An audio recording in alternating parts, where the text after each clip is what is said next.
Hello guys, welcome back to my channel. My name is Guri.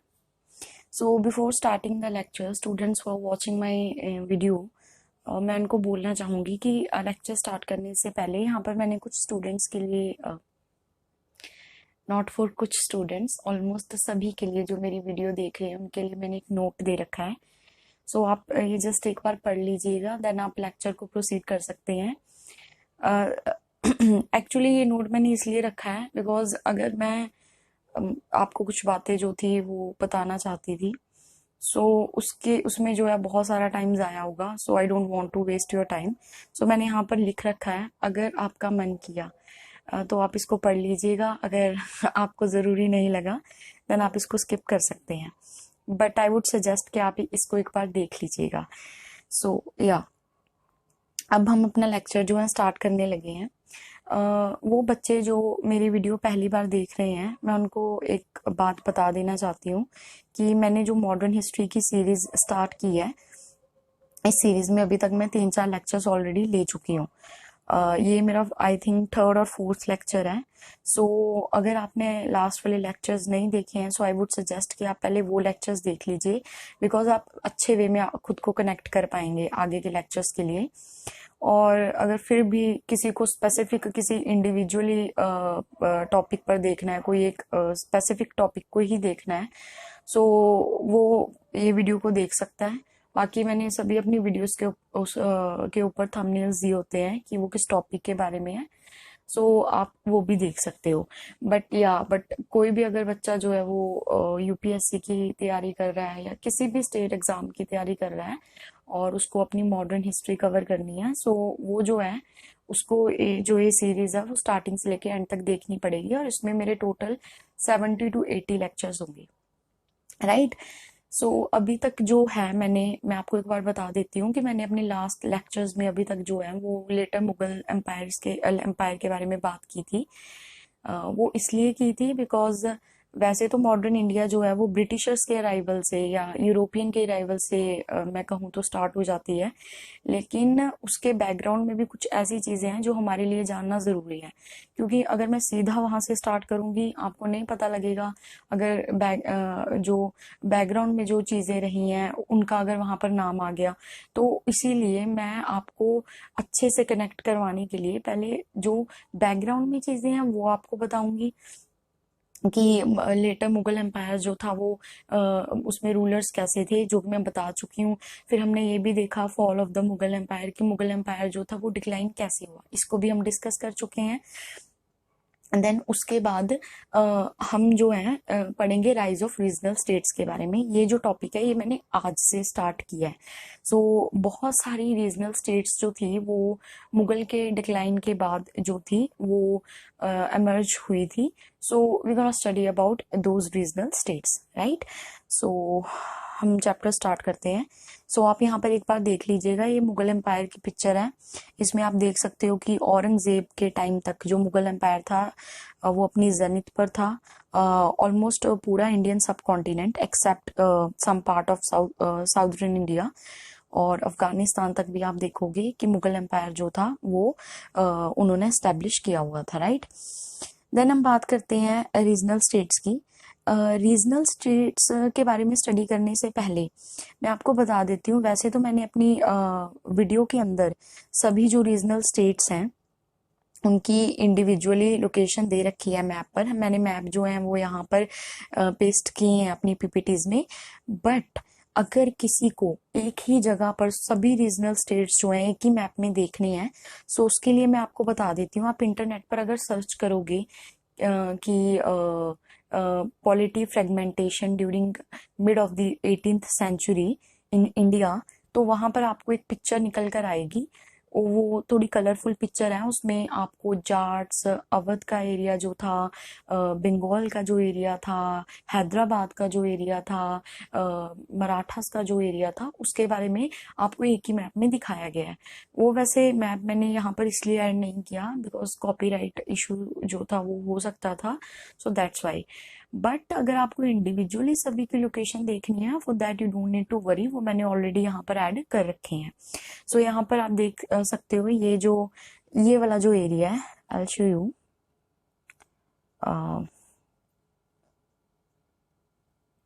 या this one, ये जो area है ये अवध का एरिया है, राइट। सो यहाँ पर ये अवध का एरिया है, और जो आप यहाँ पर देख रहे हो ये वाला जो एरिया है, राइट, ये वाला जो एरिया, सॉरी, ये वाला जो एरिया है, आई एम सॉरी, ये वाला जो एरिया है येलोइश एरिया, ये जो एरिया है ये सिख एम्पायर का जो था वो एरिया था, राइट। अब हम आगे डिस्कस करते हैं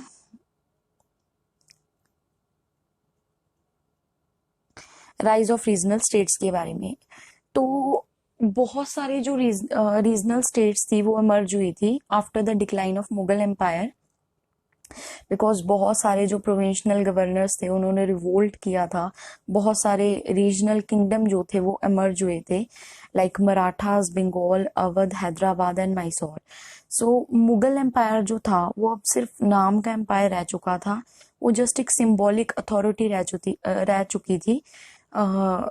उसकी जगह जो लोकल अगर आप पावर्स देखोगे, उन्होंने जो अपनी इंडिपेंडेंस थी उसको एजर्ट करना स्टार्ट कर दिया था, राइट।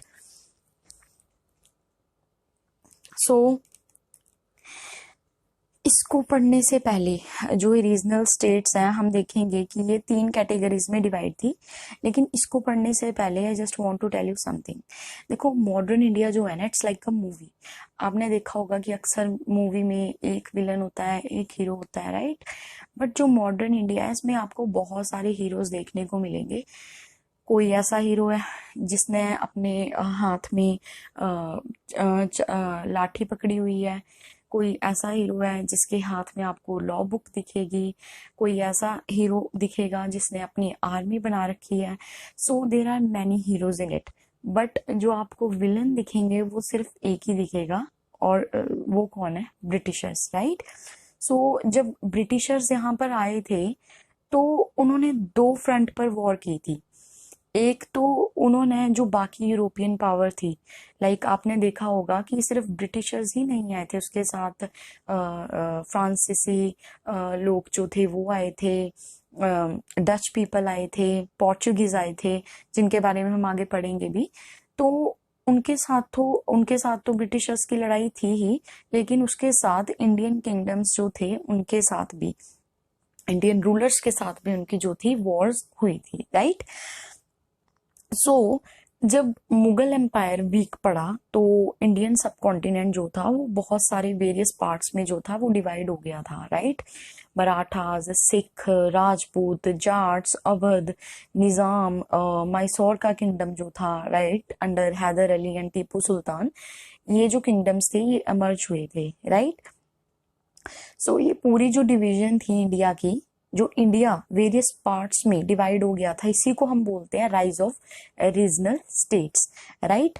और मैं आपको एक बात बता दूं, जब मैं इनकी पिक्चर आपको मैप में दिखाऊंगी जो ये रीजनल स्टेट्स थी, तो आप इनको जो है आज की लोकेशन के साथ मैच नहीं आपको करना है, बिकॉज जो लोकेशन है आपको जस्ट एक रफ आइडिया लेना है, राइट, कि कौन से इलाके में कौन सी रीजनल पावर जो थी वो इमर्ज हुई थी। जैसे कि मैं आपको बता देती हूँ कि राजस्थान और गुजरात का जो पोर्शन था उसमें जो थे राजपूत इमर्ज हुए थे। अगर पूरे सेंट्रल इंडिया की बात करूं तो उसमें मराठास इमर्ज हुए थे। यूपी का कुछ पोर्शन जो था उसमें अवध था, और जो कर्नाटका का रीजन था उस वो निजाम का एरिया था, right. So don't match them territory wise with present map, because आज का मैप जो है वो प्रॉपर बाउंड्रीज बनी हुई है, वहां पर मैंने आपको रफ आइडिया दे दिया, राइट। सो जो ये रीजनल स्टेट्स थी ये इवॉल्व हुई after 1707, after the death of Aurangzeb, right. So in Mughal times जो ये रीजनल स्टेट्स थी ये इवॉल्व हुई, बट एक मैं आपको बात बता दूं, ये जो रीजनल स्टेट्स थी ये मुगल टाइम के बाद, औरंगजेब की डेथ के बाद तो इमर्ज हुई, लेकिन मुगल एम्पायर से पहले भी कुछ रीजनल स्टेट्स थी मिडिवल इंडिया में। वो हम डिस्कस करेंगे जब मैं मिडिवल इंडिया की जो सीरीज है स्टार्ट करूंगी, राइट। सो हम देखेंगे कि जो रीजनल स्टेट्स हैं इनको हमने 3 कैटेगरीज में जो है वो क्लासिफाई कर रखा है। सबसे पहले है न्यू स्टेट्स, देन है इंडिपेंडेंट किंगडम्स, देन है सक्सेसर स्टेट्स, राइट। सो ये न्यू स्टेट्स जो थी, ये न्यू स्टेट्स जो थी, ये कौन सी स्टेट्स थी? ये जो न्यू स्टेट्स थी, ये एस्टेब्लिश की थी रेबल्स ने। ये वो बंदे थे जो कि मुगल एम्पायर के अगेंस्ट थे। कौन? Marathas, Sikh and Jats, right. एक बात और बता दूं, ये न्यू स्टेट्स थी ना, ये मुगलों के पहले नहीं थी और मुगलों के दौरान भी नहीं थी, ये मुगलों के डिक्लाइन के बाद इमर्ज हुई है, राइट। सो इनमें आपको कोई कंफ्यूजन नहीं होगी, ये बिल्कुल न्यू स्टेट्स थी, नई नई fresh states I would say कि नई नई बनकर आई थी, इनका पहले जो कोई भी एग्जिस्टेंस नहीं थी। देन आ जाता है इंडिपेंडेंट किंगडम्स। इंडिपेंडेंट किंगडम्स कौन से थे? देखो, जब मुगल एम्पायर डिस्टेबलाइज हो गया तो ये जो कुछ स्टेट्स थी, the states came into power, ये स्टेट्स, कुछ जो स्टेट्स थी वो पावर में आ गई बिकॉज मुगल्स जो थे उनका उनके ऊपर कंट्रोल नहीं रहा, और उन्होंने धीरे धीरे, मैं ऐसा ही बोलूंगी कि धीरे भी नहीं, लाइक उन्होंने सीधे ही जो था अपने आप को इंडिपेंडेंट घोषित कर दिया। सो वो कौन सी स्टेट्स थी? देवर मैसूर, केरला एंड राजपूत स्टेट्स। फिर आती है सक्सेसर स्टेट्स। ये वो स्टेट्स थी जो अर्लियर पार्ट थी मुगल एम्पायर का, या हम ये बोल सकते हैं कि ये प्रोविंसेस थी ऑलरेडी, ये मुगल एम्पायर के अंडर आती थी, लेकिन ये बाद में सक्सेसर स्टेट्स बन गई एम्पायर के साथ। जब इनका जो ब्रेक डाउन हुआ उसके बाद ये सक्सेसर, सो ये मतलब मुगलों की कमजोरी के उत्तराधिकारी बनी थी ये स्टेट्स। मुगल कमजोर हुए, ये उनके वो सक्सेसर बन लिए, राइट। देन इन्होंने कभी भी मुगल्स को लेकिन जो है सीधे सीधे चैलेंज कभी भी नहीं किया, लाइक इंडिपेंडेंट किंगडम्स जो थे उन्होंने सीधे सीधे मुगल एम्पायर को चैलेंज भी कर दिया था, लेकिन सक्सेसर स्टेट्स ने ऐसा कभी भी नहीं किया। सो ये कौन सी स्टेट्स थी? Bengal, Awadh and Hyderabad, right.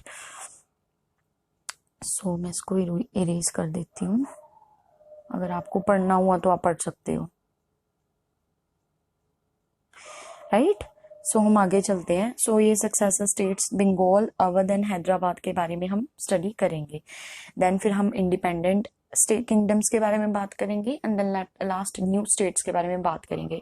जब ये हमारा टॉपिक कवर हो जाएगा देन हम पढ़ेंगे about the British arrival, right. So successor states की बात करते हैं। सक्सेसर एक वो बात करने से पहले मैं आपको एक और बात बता देती हूँ। मैंने ना आपको अपनी लास्ट वीडियो में, even last to last video में भी मराठा एम्पायर के बारे में दिखाया था। जो आपने देखा होगा कि मुगल एम्पायर भी इतना बड़ा था, मराठा एम्पायर भी इतना बड़ा था। चलो मराठा आए तो मुगलों के बाद ही थे, लेकिन मतलब जो एम्पायर था वो एक्चुअल में उनके बाद ही पूरी तरीके से जो था वो मतलब एस्टेब्लिश हुआ पूरी तरह से। लेकिन जो मुगल मराठा का एक्सपेंशन था वो आप देखोगे कि पूरे इंडिया में था, राइट। वो पूरे इंडिया में थे। ऐसे कैसे हो सकता है कि उस टाइम रीजनल स्टेट्स भी थे और उसी टाइम मराठास भी पूरे इंडिया में अपने आप को दिखा रहे हैं? सो आपको इस चीज पे कंफ्यूजन हो सकती है कि जब रीजनल स्टेट्स इवॉल्व कर रहे थे उसी टाइम पर मराठा में भी अपने मैप में जो है वो दिखा रहे हैं कि वो पूरे इंडिया को उन्होंने कवर अप कर रखा है। सो इसका एक रीजन है। इसका रीजन ये है कि जो मराठा एम्पायर थी ना उसकी बहुत सारी टेरिटरीज थी। कुछ टेरिटरीज तो वो डायरेक्टली कंट्रोल करते थे, बट कुछ टेरिटरीज डायरेक्टली उनके कंट्रोल में नहीं थी। वो उन टेरिटरीज से चौथ और सरदेशमुखी जो थे वो वसूलते थे। चौथ क्या होता है? Chauth means 1/4 of the total revenue. उस जो स्टेट का टोटल रेवेन्यू था, सॉरी, उस जो स्टेट का टोटल रेवेन्यू था उसका जो 1/4 था वो ये वसूलते थे। देन सरदेशमुखी जो होता है that is 1/10 of the total revenue, right. So sardeshmukh का मतलब होता है हेड। सो मराठा बोलते थे कि वो पूरे एरिया के जो है वो हेड है, राइट। मराठा किंग जो है मतलब वो पूरे एरिया का हेड होगा, तो अगर वो सरदेशमुख है तो उसका हिस्सा उसे मिलना चाहिए, राइट। सो वेर जो सरदेशमुखी है उसमें 1/10 ऑफ द टोटल रेवेन्यू जो था उसकी डिमांड करते थे, राइट।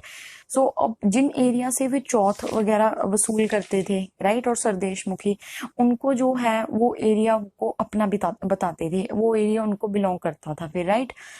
जैसे कि जब बंगाल में रूलर्स इवॉल्व हुए दैट टाइम वो कंटिन्यूसली मराठा का जो अटैक था वो फेस कर रहे थे।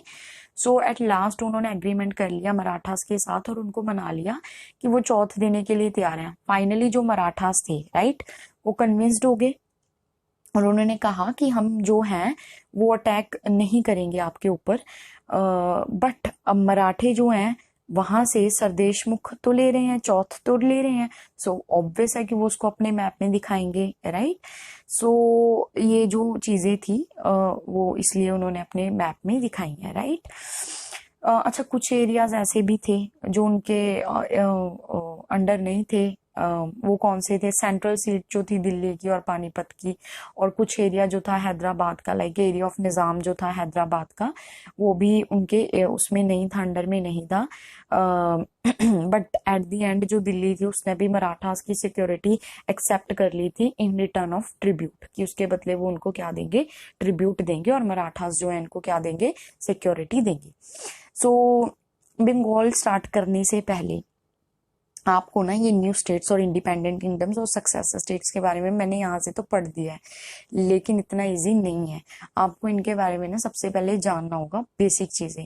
पहले आप वो सुनिए। मैंने देखो पहले ये बता रखा है आपको कि मेरे जो लेक्चर्स होंगे ना, मैं आपको स्टोरी के फॉर्म में बताऊंगी। देखो, पढ़ने के लिए चीजें आपको कहीं से भी मिल जाएंगी, बहुत सारी बुक्स हैं, ठीक है, आप कहीं से भी कोई भी बुक रेफर कर सकते हो। बट मैं एडवाइस करूंगी पहले आप मेरी स्टोरी सुन लीजिए, उसको दिमाग में डाल लीजिए, अपने नोट्स बनाइए और चीजें लिमिटेड रखिए। ये तो मैं हर बच्चे को बोलूंगी, अपनी चीजें लिमिटेड रखिए, बार बार उनको रिवाइज करिए। That's the only advice I want to give you. Revision जो है is the key to success, right. बिना रिवीजन के आप मॉडर्न हिस्ट्री में क्या क्या याद रख लोगे? बहुत कुछ है पढ़ने के लिए, बहुत कुछ।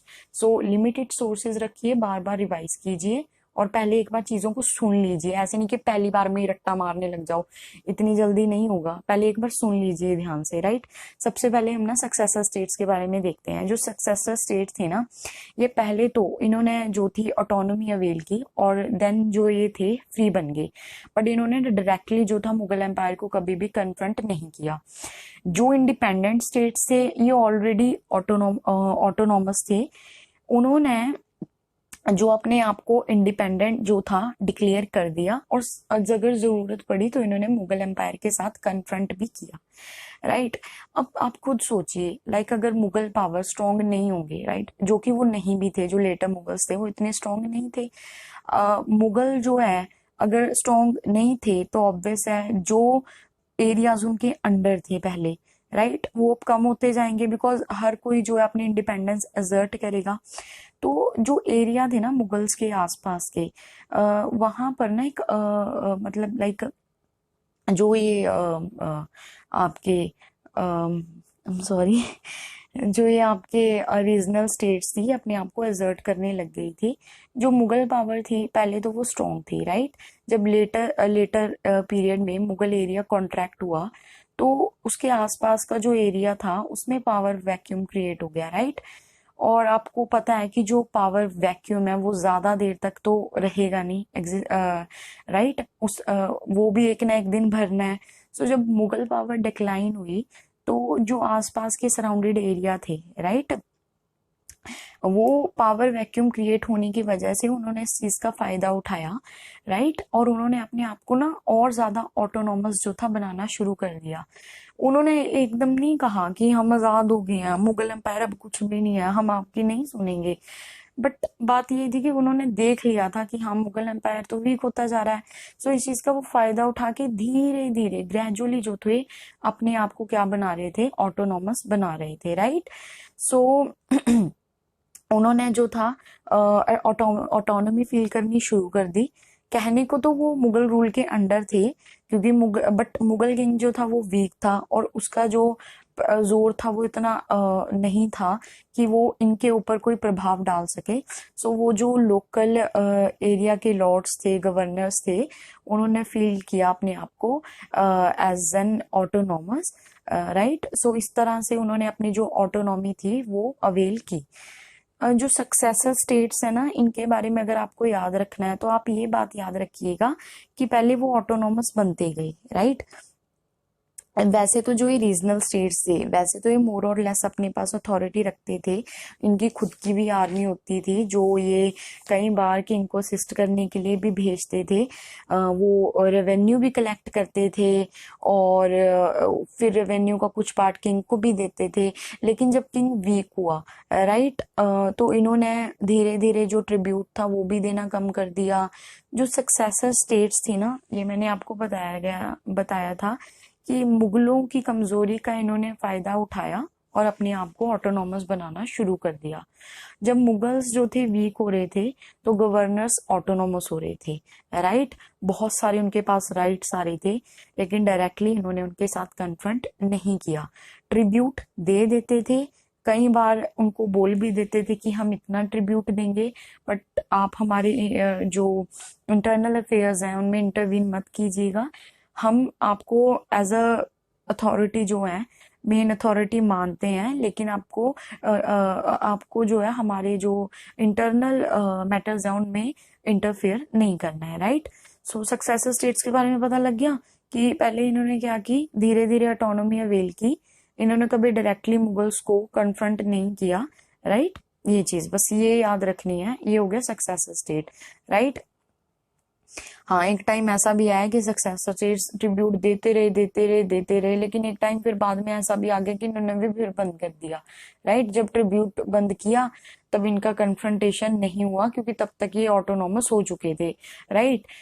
सो अब हम पढ़ते हैं इनको पता था ना, ट्रिब्यूट भी इन्होंने कब देना बंद किया। पहले तो ये देते थे, लेकिन ट्रिब्यूट भी इन्होंने तब देना बंद कर दिया जब इन्हें लगा कि हाँ, अब मुगल जो एम्परर है वो खाड़ भी क्या लेगा, मुगल किंग जो अब क्या कर लेगा।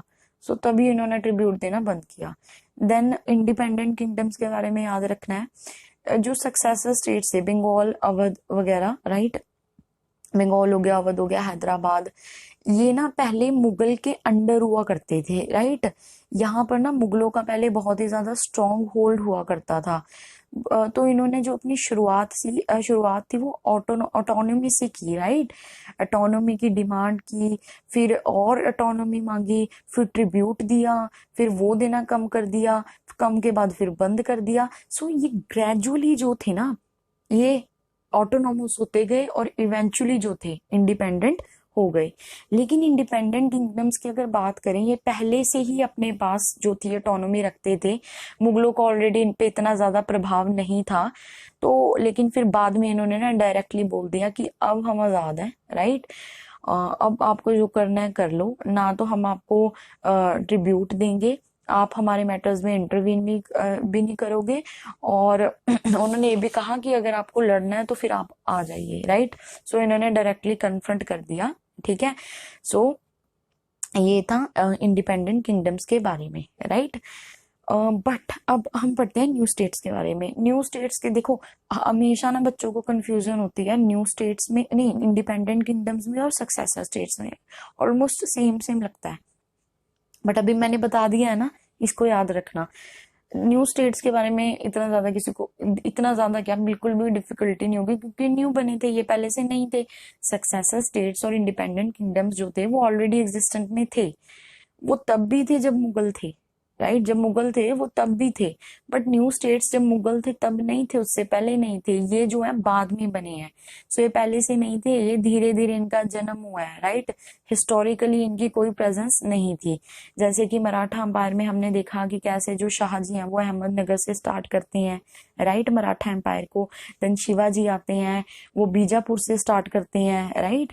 स्लोली स्लोली फिर इनके सक्सेसर्स जो आएंगे वो मराठा एम्पायर को ज्यादा से ज्यादा एक्सपेंड करेंगे, राइट। सो ये मैंने आपको एक ब्रीफ भी नहीं, लाइक आपको एक इंट्रोडक्शन, फुल फ्लैश्ड इंट्रोडक्शन दे दी है इनके बारे में, आपको कभी भी कंफ्यूजन नहीं होगी। सक्सेसर स्टेट्स में हम सबसे पहले बात करेंगे बंगाल के बारे में। बंगाल के जो रियल फाउंडर थे वो थे मुर्शिद कुली खान, राइट। देन उनके बाद उनका बेटा आया, बेटा नहीं था एक्चुअली, मैंने वो सन इन लॉ था, राइट। आप यहाँ ठीक कर लीजिएगा, सन इन लॉ। मैं यहाँ पर ना लिख देती हूँ, ये जो शुजाउद्दीन था ना, ये इनका सन इन लॉ था, राइट। ये 1727 में आता है। उसके बाद उसका सक्सेसर सरफराज आता है और उस सरफराज को जो है अलीवर्दी खान असैसिनेट कर देता है 1740 में। अलीवर्दी खान जो था वो डेप्टी गवर्नर था बिहार का, और सरफराज को मारने के बाद अलीवर्दी जो है वो पावर अपनी हैंड्स में ले लेता है और अपने आप को जो है इंडिपेंडेंट घोषित कर देता है, राइट। लेकिन ये मुगल्स को एनुअली ट्रिब्यूट देता था। ठीक है, कंफ्यूज हो गए? डोंट वरी मैं आपको बताती हूँ। सबसे पहले बंगाल में याद रखना है कि मुर्शिद कुली खान आया, देन उसका सन इन लॉ शुजाउद्दीन आया, देन उसके बाद उसका बेटा आया सरफराज। वो जस्ट 1 साल के लिए आया, लेकिन उसको ना मार दिया था अलीवर्दी खान ने। अलीवर्दी खान जो था वो काफी एबल एडमिनिस्ट्रेटर था। वो पहले डेप्टी गवर्नर था बंगाल का, बिहार का। उसने सरफराज को मारा बिकॉज सरफराज इतना एबल रूलर नहीं था। सो अलीवर्दी खान जो है उसने फिर क्या किया, उसने वो पावर जो थी वो अपने हैंड में ले ली और अपने आप को मुगल से क्या कर दिया, इंडिपेंडेंट घोषित कर दिया बाय गिविंग ट्रिब्यूट एनुअली। लेकिन उनको एनुअली ट्रिब्यूट जो था वो देता था, राइट।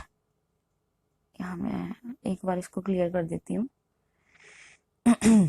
सो सक्सेसर स्टेट्स देखिए, बंगाल में क्या किया इसने, ट्रिब्यूट तो दे रहा था ना, एकदम तो नहीं बोला कि आओ हमारे साथ लड़ लीजिए, राइट। जो प्रोविंस था बंगाल का स्लोली स्लोली वो इंडिपेंडेंट हुआ मुगल कंट्रोल से, जब मुर्शिद कुली खान जो था वो गवर्नर बना बंगाल का। सो क्या हुआ देखो, पहले अलीवर्दी खान जो था, अलीवर्दी खान ने धीरे धीरे जो मुगल एम्परर था उसको ट्रिब्यूट देना बंद कर दिया, राइट। बंगाल में एक बात आपको ये भी याद रखनी है, बंगाल में ना पहले उड़ीसा और बिहार के हिस्से जो थे वो आया करते थे, जिसकी वजह से बंगाल जो था वो काफी बड़ा दिखाई देता था। हाँ जी, बंगाल जो था वो काफी बड़ा, मैंने एक्चुअली यहाँ पर बंगाल का मैप आई थिंक मैं इसमें ऐड करना भूल गई हूँ, आई एम सो सॉरी। मैं जो अपनी अगली सीरीज होगी, अगला सॉरी वीडियो लेक्चर होगा, उसमें आपको बंगाल की लोकेशन जो है वो पक्का ऐड करके दिखा दूंगी।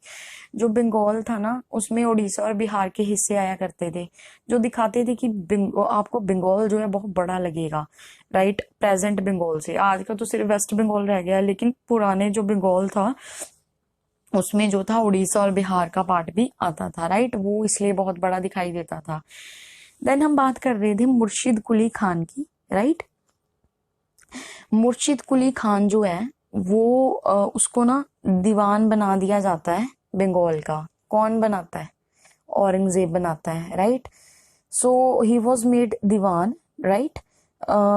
गवर्नर नहीं बनाया जाता या इंडिपेंडेंट रूलर नहीं बनाया जाता। ये कब बनाया जाता है उसको? 1700 एडी में। अभी औरंगजेब की डेथ नहीं हुई है, राइट। उसी ने इसको बनाया है। दीवान का जो काम होता है वो होता है रेवेन्यू कलेक्ट करने का। लेकिन बाद में जो है उसको जो बंगाल का नाजिम भी बना दिया जाता है, राइट। नाजिम कौन होता है? सॉरी, नाजिम नहीं, निजाम। निजाम का काम होता है एडमिनिस्ट्रेटिव वर्क भी देखना, right. So he was given unexampled power of holding the two offices of Nizam and Diwan, which was of governor and revenue collector simultaneously. इकट्ठे दे दिए जाते हैं। सो उसको 2 पोस्ट मिल गई, निजाम की भी और दीवान की भी। ऐसे पहले कभी भी नहीं होता था, राइट। स्ट्रॉन्ग मुगल एडमिनिस्ट्रेटर जो भी होता था वो हमेशा इस बात का ध्यान रखता था कि जो 2 पोस्ट है वो कभी भी एक ही बंदे को नहीं जाए, क्योंकि अगर 2 ही पोस्ट, अगर सोचो जो बंदा एडमिनिस्ट्रेशन देख रहा है उसके पास पैसे भी है, सो पूरे पूरे चांसेस है कि उसके हाथ में मनी है, तो वो अपने आप को इंडिपेंडेंट डिक्लेयर करने की कोशिश करेगा, ज्यादा से ज्यादा कंट्रोल करने की कोशिश करेगा। लेकिन ऐसा जो मुगल औरंगजेब है उसने इस चीज में ध्यान नहीं दिया। इससे मुर्शिद कुली खान को एक चांस मिल गया अपनी पोजीशन को और कंसोलिडेट करने का, राइट। वो इस चीज के लिए भी जाना जाता था कि उसको जो रेवेन्यू हैंडलिंग थी वो अच्छे तरीके से करनी आती थी, राइट। मुर्शिद कुली खान जो है इसने एडवांटेज उठाया अपनी ये 2 पोस्ट का, और मुगल्स ने उसकी इस चीज की तरफ ध्यान भी नहीं दिया, राइट। जो रेवेन्यू एडमिनिस्ट्रेशन था बंगाल का, it was very systematic and well organized also. जो मुर्शिद था, मुर्शिद कुली खान जो था, ये काफी एफिशिएंट रेवेन्यू एडमिनिस्ट्रेशन था इसकी वजह से बंगाल का। बंगाल की रेवेन्यू कलेक्शन देखो बहुत अच्छी होती थी। कई बार तो ऐसा होता था कि मुगल एम्पायर में अगर कहीं से रेवेन्यू नहीं आ रहा है ना, तब भी बंगाल जो था उसकी मतलब पोजीशन जो थी इस मामले में काफी अच्छी थी, काफी अच्छी नहीं, आई वुड से बेस्ट थी, राइट। इवन यूरोपियंस भी आपने देखा था, सबसे पहले जब वो आए थे उन्होंने बैटल ऑफ प्लासी की थी बंगाल में अपना रूल एस्टेब्लिश करने के लिए। यूरोपियंस भी जो थे वो काफी ईगर थे to establish their factories and centres in Bengal because due to strong revenue administration of the Bengal. So Murshid के टाइम में उसने अपना जो रेवेन्यू हैंडलिंग थी वो बहुत ही अच्छे से सिस्टमेटिक वे से की, राइट। सो और ये भी याद रखना है कि मुर्शिद कुली के टाइम से ही ऑटोनॉमी जो थी वो स्टार्ट हो गई थी, इंडिपेंडेंट नहीं हुए थे, ठीक है, जस्ट ऑटोनॉमी अवेल की थी। उसके बाद जब मुर्शिद कुली खान की डेथ होती है 1727 में, उसका जो बेटा है शुजाउद्दीन वो रूल करता है बंगाल में टिल 1739। उस ईयर में क्या होता है अलीवर्दी खान जो है, और शुजाउद्दीन के बाद फिर उसका बेटा आता है, राइट, सरफराज। सो अलीवर्दी खान जो है वो शुजाउद्दीन के बेटे सरफराज को मार देता है और अपने आप को क्या घोषित कर देता है, नवाब घोषित कर देता है। लेकिन जब अलीवर्दी खान सरफराज को मारता है, सरफराज कौन था, लेजिटिमेट रूलर था, उसका पीछे से उसके जो बाप था, उसके वो जो उसके एंसेस्टर्स थे उनकी जो थी वो पीढ़ी चलती आ रही थी, right. So Sarfaraz was legitimate ruler. जो अलीवर्दी खान था वो लेजिटिमेट रूलर नहीं था, उसने सरफराज को मारा था, गद्दी से उतार के मारा था। सो नाउ अब उसको ये था कि मुझे मुगल बादशाह जो है उसका सपोर्ट मिल जाए। सो उसने मुगल किंग जो था, उस टाइम मुगल किंग कौन था आप चेक कीजिएगा, मैंने ये था मोहम्मद शाह रंगीला। ये आप उसमें देख सकते हो, मैंने ना जो पहले पिछली वीडियोस हैं उसमें जो है सभी लेटर मुगल एम्परर्स के नाम दिए हैं, राइट। सो उसने क्या किया, मोहम्मद ये रंगीला था, मोहम्मद शाह रंगीला, इसको बोला कि आप जो है मुझे लेजिटिमेट रूलर जो है डिक्लेयर कर दीजिए और इसके बदले में आपको मैं लार्ज अमाउंट जो है वो पे करता रहूंगा, राइट। सो मोहम्मद शाह रंगीला को क्या चाहिए था, पैसे चाहिए थे, क्योंकि मुगल एम्पायर तो already financial point of view से बहुत वीक, हर पॉइंट ऑफ व्यू से वो काफी वीक जा चुका था। सो मोहम्मद शाह रंगीला ने उनका जो प्रपोजल था वो एक्सेप्ट कर लिया और उसके बदले में उनको लेजिटिमेट रूलर जो था वो डिक्लेयर कर दिया। सो जब अलीवर्दी खान को बंगाल की सीट मिली, सो उसने ट्रिब्यूट देना मुगल किंग को बंद कर दिया। एंड बंगाल जो था वो वॉल्व हुआ लाइक मतलब like a independent state without confrontation, right, बिना किसी कन्फ्रंटेशन के। ओके, सो ये आपको याद रखना है, तीन नवाब का नाम याद रखना है, मुर्शिद कुली खान, शुजाउद्दीन, शुजाउद्दीन के बाद वैसे सरफराज आया, इसका नाम याद रखने की जरूरत नहीं है, अलीवर्दी खान। ये जो तीन नवाब आए थे इन्होंने बंगाल को काफी लंबा समय दिया था पीस और एफिशिएंट एडमिनिस्ट्रेशन का, राइट। सो ये याद रखनी है, तीन नवाब, मुर्शिद कुली खान, शुजाउद्दीन एंड उसके बाद Alivardi Khan. So these three Nawabs gave Bengal a long period of efficient and systematic administration, and trade and industry also gets flourished in their time.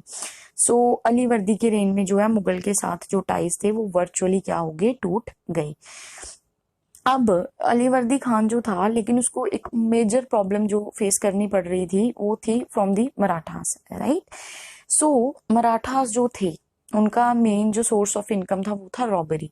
सो कई टाइम्स ऐसा भी हुआ कि उसने मराठास के साथ कन्फ्रंट भी किया, बट वो काफी बार इसमें सक्सेसफुल नहीं हो पाया। So later he had an agreement with them कि मैं आपको 1/4 जो है, चौथ वो पे कर दूंगा, और उसने उनको उड़ीसा का एरिया भी जो था वो दे दिया था, राइट। सो अब उड़ीसा का एरिया, ठीक है, उनको दे दिया, और 1/4 जो चौथ था वो वसूलते थे अलीवर्दी खान से। सो अब वो बंगाल को अपने हिस्से में, अपने मैप में दिखा सकते हैं, नहीं दिखा सकते, right. So this is the reason कि जब हम मराठा मैप को देखते हैं it seems very big. So at the same time regional states भी जो भी थे वो भी वहां पर इवॉल्व वो भी वहां पर एग्जिस्टेंस में थे, लेकिन मराठा पावर भी थी, वो भी उनके ऊपर क्या कर रही थी, रूल कर रही थी। बट अलीवर्दी जो था उसने एटलीस्ट मुगलों से तो जो अपनी इंडिपेंडेंस थी वो मेंटेन कर कर रखी थी, राइट। अब जब अली वर्दी खान की डेथ होती है देन उनका उनका ग्रैंडसन जो है वो सीट पर आता है, सिराजुद्दौला। यहाँ पर ना ये आपको जो पिक्चर दिखाई दे रही है, वेट अ मोमेंट, इसमें आप देखोगे कि ये जो है ये है अली वर्दी खान और ये जो है वो उनका ग्रैंडसन है, राइट। बेटी का बेटा था, बेटे का बेटा नहीं था, बेटी का बेटा था, ठीक है, सिराज, राइट। ये मैंने पिक्चर में शो किया है। उसके बाद हम चलते हैं आगे। सो सिराजुद्दौला जो था वो गद्दी पर आता है, राइट। अली वर्दी खान जो थे वो इसके नाना थे। अली वर्दी खान एक्चुअली सिराजुद्दौला से काफी इम्प्रेस्ड थे, बिकॉज इवन जब अली वर्दी जो थे used to go on expeditions तो वो अपने साथ सिराज को लेकर जाते थे। सो सिराज भी था, उन्होंने बहुत सारी बैटल्स जो थी उनके साथ लड़ी थी काफी ब्रेवरी के साथ। जो सिराज था उसमें सभी जो एबिलिटीज थी वो अपने जो नाना थे अली वर्दी उनकी तरह ही थी। Was very visionary, they knew the Britishers intention, right. So Ali Vardi Khan देखो जब सीट पर आता है as he came to power उसके पास बहुत सारे चैलेंजेस थे। First there were other people who wants to get on the throne which created factionalism in court. Ali Vardi की जगह सॉरी सिराज की जगह पर, सिराजुद्दौला की जगह पर और भी जो थे वो सीट्स पर आना चाहते थे, थ्रोन हासिल करना चाहते थे, जिसकी वजह से कोर्ट में काफी फैक्शनलिज्म भी आपको देखने को मिलेगा। बहुत सारे लोग जो थे ओवर पावरफुल, जो जमींदार थे, ट्रेडर्स थे, वो सिराज से अपने आप को थ्रेट फील करते थे। बिकॉज सिराज जो था ना वो काफी एम्बिशियस नेचर का बंदा था, राइट। और उसको पता था कि कौन मेरे खिलाफ है कौन मेरे साथ है, राइट। वो काफी यंग था, काफी असर्टिव था, जिसकी वजह से सब उससे थ्रेट फील करते थे, राइट। जब सिराज की सिलेक्शन हुई फॉर द नवाबशिप, इसकी वजह से ना वो कोर्ट जो है उसमें जेलेसी क्रिएट होगी और उसकी वजह से सिराज के बहुत सारे एनिमीज बन गए, राइट। उसकी जैसे कि एक मैटरनल आंट थी जिसका नाम था घसीटी बेगम, जिनको हम मेहरुन्निसा बेगम के नाम से भी जानते हैं। उसके बाद जो थे जगत सेठ, एक बार आप इनके नाम देख लीजिए। जगत सेठ जो थे, मीर जाफर जो थे, some of the Siraj cousins, Siraj के कुछ कजन्स जो थे वो भी जो थे सिराज के क्या हो गए थे, खिलाफ हो गए थे, राइट। उसके बाद जो ये फैक्शन, मैं इसको एक बार इरेज कर देती हूँ आपको, आई थिंक ये वर्क नहीं कर रहा है, ये रुक गया है। सो चलो ठीक है, आप सुन लीजिए। ये फैक्शनलिज्म जो था इसकी वजह से जो बंगाल था वो क्या हो गया था, वो डिस्टेबलाइज्ड हो गया था, राइट। और इसका जो फायदा था वो किसने उठाया, ब्रिटिश ईस्ट इंडिया कंपनी ने। मैं इसके पहले आपको बता देती हूँ कि एक्चुअल में हुआ क्या था।